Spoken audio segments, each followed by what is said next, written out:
할렐루야. 9월 25일 수요일 새벽 기도를 시작하겠습니다. 사도신경으로 우리의 신앙을 고백합니다.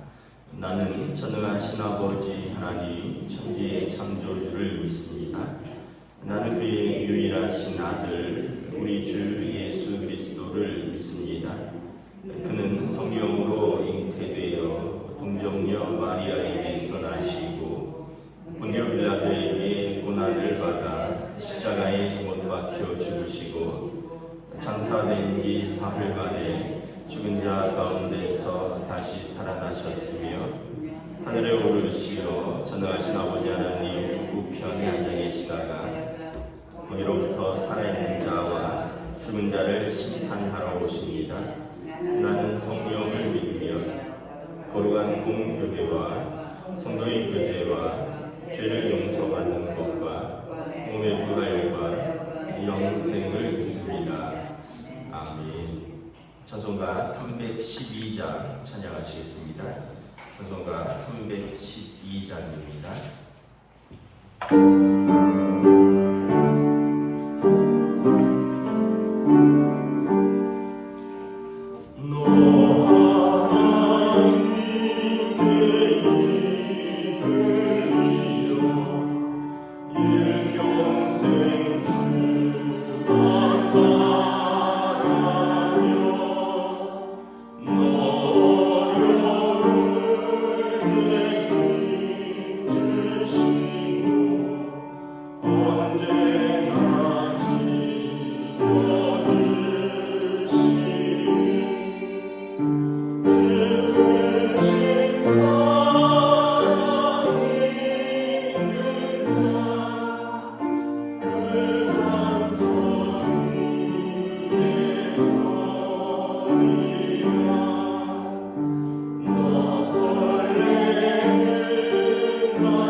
구약성경 느헤미야 12장 1절부터 21절까지 말씀입니다. 느헤미야서 12장 1절에서 21절까지 말씀입니다. 다 찾으신 줄 알고 저와 여러분들이 한 절씩 교도하도록 하겠습니다. 스알디엘의 아들 수룹바벨과 예수아와 함께 돌아온 제사장과 레위 사람들은 이러하니라. 제사장들은 스라야와 예레미야와 에스라와 아마랴와 말룩과 핫두스와 스가냐와 누훔과 무레뭇과 이과 김느노이와 마리아와 미야민과 마아디아와 빌가와 스마야와 요아립과 여다야와 살루와 아목과 힐기야와 여다야니 이상은 예수와 때 제사장들과 그들의 형제의 지도자들이었느니라. 레위 사람은 예수아와 분노이와 간미엘과 세랴바와 유다와 마따냐니, 이 마따냐는 그의 형제와 함께 찬송하는 일을 맡았고, 또 그들의 형제 박부가와 운노는 직무를 따라 그들의 맞은편에 섰으며, 예수야는 요아김을 낳고, 요아김은 엘리야십을 낳고, 엘리야십은 요야다를 낳고, 요야다는 요나단을 낳고, 요나단은 야뚜아를 낳았느니라. 요아김 때 제사장 족장 맹장 스라야 족속에는 무라야요, 예레미야 족속에는 하나냐요, 에스라 족속에는 무술람이요, 아마리아 족속에는 여호하나니요, 말루가 족속에는 요나단이요, 스바냐 족속에는 요셉이요, 하림 족속에는 아드나요, 무라요 족속에는 헬게요, 이또 족속에는 스가랴요,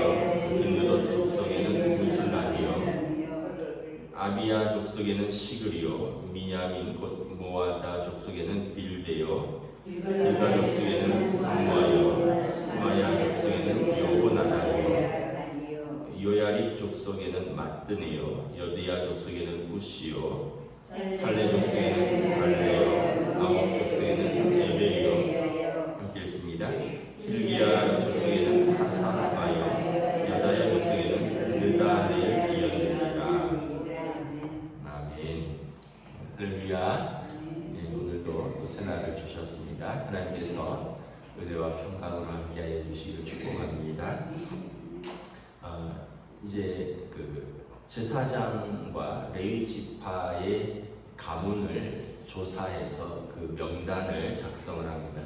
이게 왜 중요하냐면 성전을 그 섬기는 데는 레위 지파가 맡았고, 또 이제 제사장들이 그 일들을 감당해야 되고, 대제사장은 특별히 레위 지파에서 아론의 후손들입니다. 아론의 장남으로 쭉 이어지는 그런 것이기 때문에 아무나 맡을 수가 없다는 거죠. 그래서 1절에 보면 이제 그 제사장들과 레위 사람들은 이러하니라 했는데, 제사장들은 스라야와 예레미야와 에스라는 우리가 잘 아는 지금 이 느헤미야와 함께 개혁을 주도하는 사람입니다. 학개와 에스라가 말씀 율법책을 낭독하는데 그 에스라를 쭉 나오면서 10절에 보면 대제사장의 가문이 나옵니다. 예수야는 요아김을 낳고, 이제 이 예수아라고도 하고 여호수아라고도 하는데, 이 사람이 포로 귀환 시의 대제사장입니다. 요아김, 그리고 요아김은 엘리야십을 낳고, 그래서 대제사장은 요 가문에서만 이어진다라는 거죠. 그래서 이거를 지금 느헤미야와 또 스룹바벨과 에스라가 이 작업들을 쭉 하면서 누가 대제사장을 맡아야 되느냐, 이 대제사장은 그 아론의 가문의 후손이 맞느냐, 이거를 쭉 조사를 하는 거죠. 그래서 어제 본문에 보면 뭐 누구의 7대 손까지 나오잖아요. 그렇게 해서 이제 정확하게 대제사장 가문에서 대제사장들을 이렇게 가리고, 또 제사장 가문에서 누가 레위 지파 사람들 중에서 누가 또 제사장들이었고, 누가 찬송하는 사람들이었고, 이런 것들을 다 명단을 기록하는 이유는 오늘 우리에게는 큰 의미가 없지만 그 사람들에게는 그 직무를 감당할 사람들을 가려내기 때문에 굉장히 중요한 거죠. 뭐 오늘 이제 우리로 말하면 예를 들면 이런 겁니다. 전쟁이 나서 우리가 뭐 한 교회가 이렇게 피난을 갔다, 부산으로 피난을 갔다. 그리고 나서 다시 뭐 복귀를 했는데, 우리가 뭐 지금은 3년이지만 예를 들어서 뭐 전쟁이 길어지거나 이래서 한 30년이 지났다. 그리고 이제 그 사람들이 다 돌아와서 다시 교회를 재건하는데, 뭐 부산에서도 각기 흩어져서 했다가 다시 돌아와서 했는데, 이제 30년 전에 누가 우리 교회 목사였느냐, 그때 우리 교회에서 누가 장로로 장립을 받았고, 누가 그때 권사였고, 그리고 지금 나이를 따서 지금 누가 은퇴고 그때 누가 심고 뭐 이런 것들을 이제 다 이렇게 재직 명단을 다시 한번 이렇게 조사하고 세우는 것이라고 보면 되겠습니다. 그리고 그 직무를 따라서 그 직무를 맡기는 거죠. 그래서 오늘 본문에도 보면 9절에 보면 그들이 그 직무를 따라 그들의 맞은편에 서 있다, 이런 표현들이 있는 것이죠. 이제 이 제2성전 시대, 지금이 제2성전 시대입니다. 스룹바벨이 성전을 지은 것이 포로기 이후에 제2성전 시대인데, 제2성전 시대의 기록에 보면 레위 사람들이 이 직무를 맡은 것이 너무 기뻐갖고 70년 동안 하지 못했던 그 제사장의 직무를 다시 성전이 세워지고 이것을 수행하는데, 이게 너무 기뻐갖고 번제단에 죄를 치우는데 서로 하려고 힘을 썼고, 죄를 버리고 다시 와서 죄를 또 치우는데 서로 하려고 다른 박질을 쳤다, 이런 기록이 있습니다. 여러분, 제사장의 직무가 여러 가지가 있겠죠. 성소에 들어가서 하는 직무, 지성소에 들어가서 하는 직무, 또 그 회당에서 율법을 낭독하거나 가르치는 직무, 뭐 번제단에서 제물을 올리고 태우고 뭐 이런 것도 있는데, 여러분 어떤 것도 있냐면 그 물두멍에 물을 채우는 직무도 있고요. 번제단에서 제단에서 제물이 다 타면 재를 긁어서 수거해서 양동이에 담는 것도 있고요. 그리고 이것을 진 밖으로 나가서 버리는 작업도 있어요. 그러니까 우리가 생각할 때 뭐 그 예수님 시대 또 그 고대 시대의 제사장의 직무는, 제사장은 의복이 있고 또 아주 멋진 직업 같지만, 직무 같지만, 물론 멋지고 그 거룩한 것도 있지만 사람들이 볼 때 아주 좀 지저분한 것. 어떤 게 지저분할까요? 여러분, 백성이 가져온 재물을 도살하는 거예요. 백정이죠. 피 튀기죠. 내장 발라내야 됩니다. 여러분, 이것을 제단 위에 태울 때 내장 또 똥 이런 것들을 다 발라내고 그걸 버려야 되는 거예요. 그게 생각만큼 여러분 거룩하겠습니까? 그 다음에 이게 다 타고 나면 재가 남잖아요. 재를 부삽으로 긁어갖고 또 이것들을 버려야 되고, 그걸 태우려면 나무를 패야 되잖아요. 나무를 패고 그리고 또 그것들을 올리고 이런 일들이 다 제사장의 직무입니다. 성전에 아침과 저녁으로 일상의 번제가 있습니다. 아침 해가 뜨면 아침 6시에 흠없는 수기약 한 마리를 이제 번제로 태워드려야 됩니다. 그러면 아침 6시고요. 저녁에 해가 질 때 6시에 또 번제단에 양을 올려드립니다. 그래서 아침과 저녁에 이 일상의 두 번제 사이에 계속해서 제단 위에 그 제물들이 올려지는 거죠. 뭐 개인이 가져오는 화목제도 있을 것이고, 누가 죄를 용서받기 위하여 가져온 속죄제도 있을 것이고, 뭐 이런저런 제물들이 있으면 이걸 계속해서 제단에 올리는 게 제사장의 직무인데, 여러분 생각해 보세요. 얼마나 고되겠어요. 그래서 제사장들을 반차를 따라 나누는 겁니다. 이제 누가복음이나 뭐 마태복음 이런 데 보면 예수님의 부모님도 제사장이었죠. 레위 지파. 그래서 이제 세례 요한의 아버지도 그리고, 그래서 제사장이 그 반차를 따라서 순서가 있어요. 기도하는 순서, 성전을 관리하는 순서. 거의 일주일 정도로 우리가 지금 추정을 하는데, 사람들을 이제 레위 지파 제사장들을 그 반차에 따라서 일주일 단위로 봉사하게 하는 겁니다. 그런데 이게 자기 순서가 돌아가면 너무 기뻐서 그 일들을 기쁘게 감당했다는 거죠. 근데 아까도 말씀드렸다시피 아침 6시에 여러분 양을 한 마리 잡아보세요. 그럼 어떻게 됩니까? 아마 잘은 몰라도 새벽 5시에는 일어나서 준비를 해야 될걸요. 5시에 일어나서 양을 고르고 흠없는 양이어야 되니까 나무를 또 불을 떼어야 되고, 이제 뭐 이 재들을 전날에 밤새도록 탔으니까 전날에 재를 긁어내야 되고, 그래서 번제단이 큰 석쇠 같은 겁니다. 그 위에 이제 이 각을 떠서 아까 말했듯이 껍질을 벗기고 뼈는 뼈대로 추리고 내장과 똥은 발라내고 이거를 이제 번제단에 올려놓고 6시에 불을 피우는 겁니다. 그리고 이 불은 절대 꺼뜨리면 안 되는 거예요. 왜냐하면 제단의 불로서 성전 안에 있는 모든 불들을 사용하기 때문에 그렇습니다. 성소 안에 있는 등잔이라든가 또 분향이라든가 이 불은 모두 제단의 불로서 하기 때문에 제단의 불을 꺼뜨리면 이건 제사장의 직무에서 가장 큰 실수를 하는 겁니다. 그래서 이 숯들 그리고 불을 꺼지지 않도록 또 이렇게 잘 보존하고 이런 거. 그러니까 당직 쓰는 제사장은 또 얼마나 힘들겠어요. 제단의 불을 꺼뜨리지 않아야 되니까. 이거를 1년 내내 하는 거죠. 그것도 하루 종일 타는 거예요. 저녁에 드려진 번제는 저녁 6시에 양이 올려지면 양 한 마리가 여러분 얼마나 크겠습니까? 이거 삼양목장 가서 양 한번 보세요. 양 한 마리가 거의 저만합니다. 큰 양은. 그걸 이렇게 제가 구부리고 있는 거라 생각을 해보세요. 이거를 그 양 한 마리를 밤새도록 태우면 제가 또 얼마나 나오겠어요. 그걸 계속 감당하는 거고, 그리고 밤새도록 태우고 아침 6시에 그걸 싹 비우고 새로운 양을 올리고,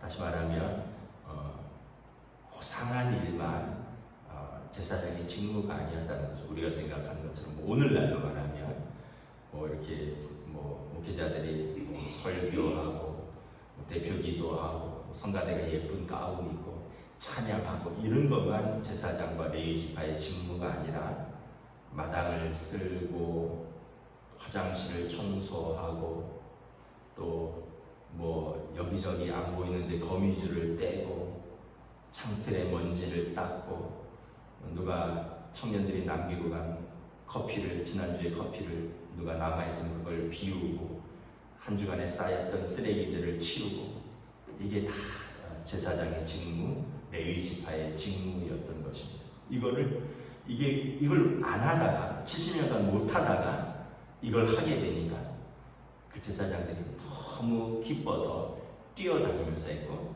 서로 하려고 다른 박질했다라는 기록이 있는 것을 보면서 스스로를 제가 돌아보면서 좀 반성도 하고 이게 그렇게 귀한 직분이구나. 우리가 이제 성경에 보면 주의 성전에 문지기라도 줬사오니 이런 표현이 나옵니다. 성전을 지키기도 하고 문을 열고 문을 따고 이런 직분도 있거든요. 레위지파 중에 내가 주의 성전에 문지기가 좋다 이런 표현도 있고, 그래서 우리가 여러분 하나님 앞에서 예배드리고 그리고 이 예배를 드리기 위해서 준비하고 또 이것이 끝나고 이것들을 정리하고 청소하고 다음 예배를 준비하고 이런 모든 것들이 너무나 귀한 일이고 거룩한 일이다. 근데 이제 그 율법에 보면 거룩한 것이 있고요, 지극히 거룩한 것이 있습니다. 거룩한 것은 하나님 앞에서 우리에게 주어진 모든 것을 우리가 하나님의 뜻대로 하는 것이 다 거룩한 것입니다. 다시 말하면 이제 그 시대 사람들은 율법을 지키면서 사는 모든 것은 거룩한 것입니다. 쉽게 얘기하면 안식일에 일하지 말라 거룩한 것이고요. 근데 지극히 거룩한 것이 있어요. 지극히 거룩한 the most holy place, 이게 지성소입니다. 지극히 거룩한 곳, 성소가 거룩한 장소라면 지성소는 지극히 거룩한 것. 그럼 지극히 거룩한 일이 있어요. 뭐냐면 성전에서 일어나는 모든 일들은 지극히 거룩한 일이라고 율법에 규정되어 있습니다. 그래서 성전에서 죄를 비우는 것도 지극히 거룩한 일이고, 분향단에 기름을 채우는 것도 지극히 거룩한 일입니다.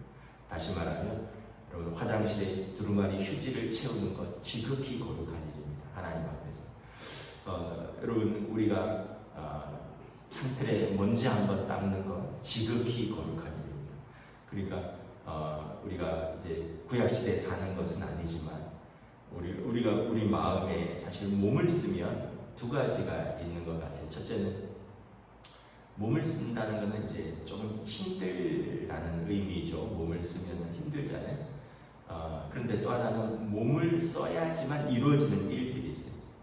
사실은 집에서 엄마들이 하는 일들은 다 몸을 쓰는 겁니다. 밥을 먹으려면 설거지를 해야 되고, 쌀을 씻어야 되고, 물을 잘라야 되고, 김치를 버무려야 되고, 고기를 구워야 되고, 몸을 쓰는 일은 사실은 힘든데, 그렇기 때문에 이제 모든 사람들에게 은혜가 되는 일이죠. 물론 아빠들도 밖에 나와서 몸을 쓰면서 일을 하죠. 운전을 하고. 근데 요즘은 안과 밖이 따로 구분이 없지만 우리가 몸을 써야지만 이루어지는 일들이 있습니다. 지금 다 자동화가 많이 됐지만 그럼에도 불구하고 몸을 써야지만 되는 일들이 있고요. 그래서 이것은 여러분 하나님 앞에서 거룩한 소명이다. 우리의 몸을 쓰는 것. 그런데 이제 힘들다라는 단점이죠. 그런데 힘들기 때문에 누군가에게 은혜가 끼치고, 힘들기 때문에 누군가가 은혜를 덧입고 또 보람이 있다. 그래서 우리가 가정에서 또 일터에서 몸을 쓰면서 우리의 소명을 감당하는 것은 거룩한 일이다. 그 다음에 우리가 하나님의 성전에서 하는 모든 일은 지극히 거룩한 일이다. 그래서 여러분, 저와 여러분들이 우리가 이제 하다 보면 제 생각에 신경질 날 때 있을 것 같아요. 아마 우리 권사님들이 내가 이 나이 80에 내가 이거 와서 이거 내가 이거 해야 돼? 그런 마음이 들 수도 있을 거라고 생각이 들어요. 왜냐하면 이제 우리 교회는 이제 관리 집사님이 안 계시기 때문에 토요일날 새벽기도 마치고 막 다 같이 청소하고 이러거든요. 근데 그런 마음이 들 수도 있겠다 이런 생각이 드는데, 이렇게 생각하면 은혜가 되죠. 하나님의 성전에 지극히 거룩한 일을 내가 한 부분 감당하고 있다. 이러면 얼마나 더 감사하겠습니다. 그래서 우리가 하나님이 주신 모든 것은 거룩한 일이고, 특별히 하나님의 성전과 공동체를 위해서 섬기는 이 직무는 지극히 거룩한 것. 하나님께서 다 기억하시고 하나님께서 상을 주시고, 구약시대는 이건 아무나 못하는 거고 오직 명단에 기록된 레위지파와 제사장들만 하는 것이다. 그래서 우리가 베드로서에 보면 우리는 다 왕같은 제사장이요 거룩한 족속이요 하나님의 구별된 선택받은 사람들이다. 세상 사람들이 이걸 할 수도 없죠. 하려고 해도 할 수도 없는 것입니다. 왜냐하면 하나님을 사랑하고 그리고 성도를 사랑하는 마음이 있어야 할 수 있는 것이기 때문에 그렇습니다. 말씀을 마치겠습니다. 오늘도 여러분들의 삶의 자리에서 하나님의 뜻대로 거룩한 일들을 감당하시고, 또 이렇게 하나님의 교회를 위하여 기도하고 사랑으로 섬기고 또 물질로 섬기고 우리의 마음을 쏟는 모든 것은 지극히 거룩한 것으로 알고 우리가 기쁘게 사명으로 감당할 수 있는 저와 여러분 되시기를 우리 주님의 이름으로 축복합니다. 기도하겠습니다. 하나님의 은혜를 감사합니다. 이제 느헤미야와 스룹바벨과 에스라가 돌아와서 성전을 다시 짓고 성벽을 재건하고 그리고 성전을 섬길 수 있는 대제사장의 계보를 찾아서 그 명단을 기록하고 제사장들과 레위지파 찬양대와 또 문지기와 여러 가지 하는 사람들을 그 직무에 따라 세웠다라고 말합니다. 그리고 그 직무에 따라 이름이 기록된 사람들만 그곳에서 그 직무를 감당하는데, 역사적 기록에 따르면 이것이 너무 기뻐서 서로 하려고 했고 기쁨으로 하려고 했다는 기록을 우리가 확인할 수 있습니다. 우리의 삶에서 주어진 모든 삶에 하나님이 주신 사명들은 거룩한 직무인 줄 믿습니다. 각 가정에서 남편으로, 아내로, 부모로, 자녀로, 또 직장에서, 일터에서 하는 모든 일들이 우리가 사명을 감당하는 거룩한 일이지만, 특별히 또 하나님의 교회, 또 하나님의 성도들의 공동체를 섬기고 사랑하기 위하여 우리가 마음을 쏟고 몸을 움직이고 기도하고 무릎을 꿇고 사랑으로 섬기고 또 물질로 봉헌하는 이 모든 것들, 특별히 지극히 거룩한 이 하나님 앞에서의 일임을 기억하며 우리가 언제나 기쁨으로 감사히 감당할 수 있도록 우리에게 건강을 주시고 믿음을 주시고 감당할 수 있는 능력과 은혜를 부어주시옵소서. 감사를 드리오며 우리 주 예수 그리스도 이름으로 기도드리오나이다. 아멘. 하늘에 계신 우리 아버지, 아버지의 이름을 거룩하게 하시며 아버지의 나라가 오게 하시며 아버지의 뜻이 하늘에서와 같이 땅에서도 이루어지게 하소서. 오늘 우리에게 용할 양식을 주시고 우리가 우리에게 잘못한 사람을 용서하여 준 것 같이 우리 죄를 용서하여 주시고 우리를 시험에 빠지지 않게 하시고 악에서 구하소서. 나라와 권능과 영광이 영원히 아버지의 것입니다. 아멘.